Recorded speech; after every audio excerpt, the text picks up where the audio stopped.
POV full kereta dari Depok ke Bandung, KRL, LRT, wush. Ya, jadi ini kita berangkat dari stasiun Depok Lama guys, jam 5.40. Kita menuju ke stasiun Cawang, kemudian nanti kita lanjut naik LRT di stasiun Cikoko. Nah, habis itu baru kita naik bus. Nah, ini kita naik yang kereta jam 5.46 guys. Ini kereta yang ke arah Bogor ya, kita mau ke arah Cawang. Tonton terus sampai habis untuk tahu rincian biayanya. Padahal weekend nih guys, hari Sabtu, tapi keretanya lumayan rame juga nih. Tempat duduknya full.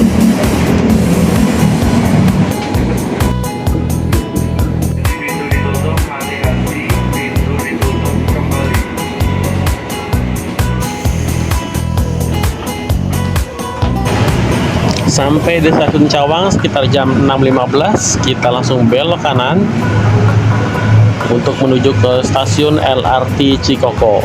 Nah, kita tap out, setelah kita naik eskalator ke atas, ikuti petunjuknya aja guys, yang papan di atas.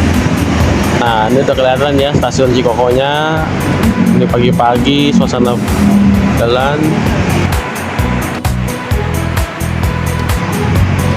Nah, ini kita dapat kereta yang ke Halim jam 6.38. Saya sampai jam 6.19. Nah, lumayan lama nih guys nunggunya. Jadi perlu diperhatikan lagi ya guys, tiket busnya jam berapa. Paling aman sih tarik mundur 2 jam. Oh, bagi teman-teman yang tinggal di Depok kali ya. Ya, lanjut nyampe stasiun Halim, kita langsung turun, ikuti aja petunjuknya, stasiun kereta cepat gitu ya. Ini jalan kakinya lumayan nih guys, menuju ke stasiun busnya nih. Agak jauh, nah kebantu juga sama eskalator yang mirip-mirip di bandara ya. Walaupun nggak panjang-panjang amat, tapi sedikit bantu lah. Dan ini kita naik yang jam 8, dilihat lagi petunjuknya. Jadi informasi peron sama nomor tiket itu semua ada di tiket ya guys. Jadi diperiksa baik-baik gitu ya. Gerbongnya nomor berapa. Nah, nanti tinggal lihat aja deh di keretanya itu udah kelihatan tuh. Gerbong 1 sampai 6. Jangan sampai salah naik.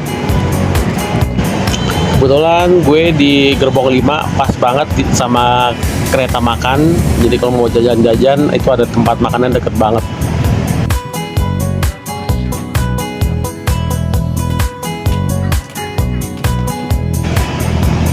Kereta berangkat 7.58, 2 menit lebih awal nih.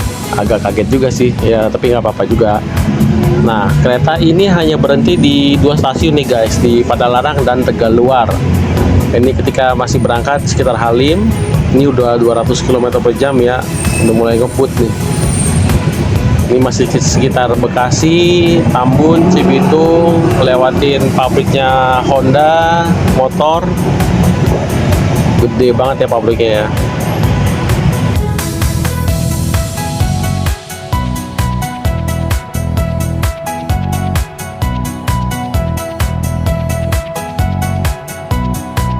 Nah, di sini kecepatan kereta udah 300-an nih guys, cepet banget ya. Habis itu kita lewat ke Mall Ion Cikarang. Gak lama kemudian kita di sini kecepatannya udah hampir 348 km per jam. Wow, cepet banget guys. Gak kerasa di sini mau ke Bandung. Nah, selanjutnya kereta akan berhenti di stasiun Padalarang. Ini kereta hanya berhenti 3 menit saja. Jadi ini kebanyakan penumpangnya pada turunnya agak buru-buru di sini. Nah, kalau ini menu untuk snacknya nih guys, snack makan, snack pagi, sarapan ya bagi yang nggak keburu. Lumayan sih di sini buat ganjel-ganjel ya, perut ganjel perut, ada kopi juga, cukup lengkap lah di kereta makan ini.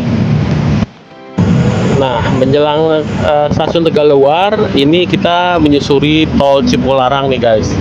Di sini kecepatan keretanya sekitar 150 sampai 185 km per jam, nggak terlalu cepat gitu ya. Ya cukup lah buat nikmatin pemandangan ya. Ini ada Telkom University, kita lewat juga. Hamparan sawah hijau, cakep nih, lumayan pemandangannya.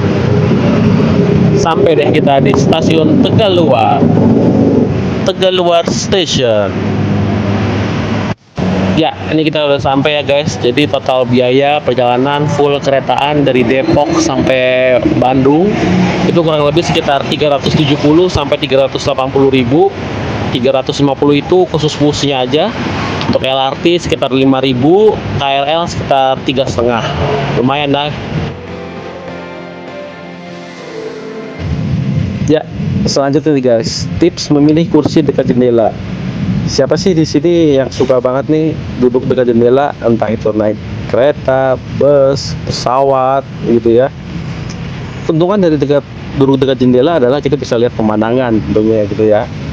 Ini cocok banget bagi teman-teman yang suka lihat pemandangan, suka bengong-bengong di pinggir jendela gitu ya. Nah, di sini kita mau nih share mengenai tips memilih dekat jendela untuk push gitu ya. Pantengin terus teman-teman, nanti akan saya share tipsnya. Nah, jadi gini teman-teman, pada saat kita mau berangkat dari Jakarta ke Bandung, kita bisa dapat memilih kursi yang A gitu ya. Nah, sebaliknya ketika kita mau pulang dari Bandung ke Jakarta, kita kursi pilih yang F. Nah, itu teman-teman, kursi yang dimana kita bisa melihat pemandangan dengan bebas gitu ya, tidak terganggu dengan halangan pemandangan dari orang lain. Nah, kenapa sih kalau berangkat harus di A, sedangkan kalau pulang harus di F? Padahal kan sama-sama jendela gitu ya. Nah, sebetulnya kayak gitu teman-teman. Kalau lebih enak sebetulnya berangkat itu di A. Kenapa? Kalau kita duduk di F, itu nanti kehalang sama penutup semacam pagar tinggi gitu teman-teman. Nah, itu kurang enak tuh kalau mau ngeliat pemandangan, karena pemandangan kita kehalangan pagar tinggi itu. That's why kenapa kalau kita berangkat lebih enak di kursi yang ada A. Begitupun sebaliknya, ketika kita pulang, kita duduk di kursi yang F karena supaya tidak kehalangan pagar atau tembok.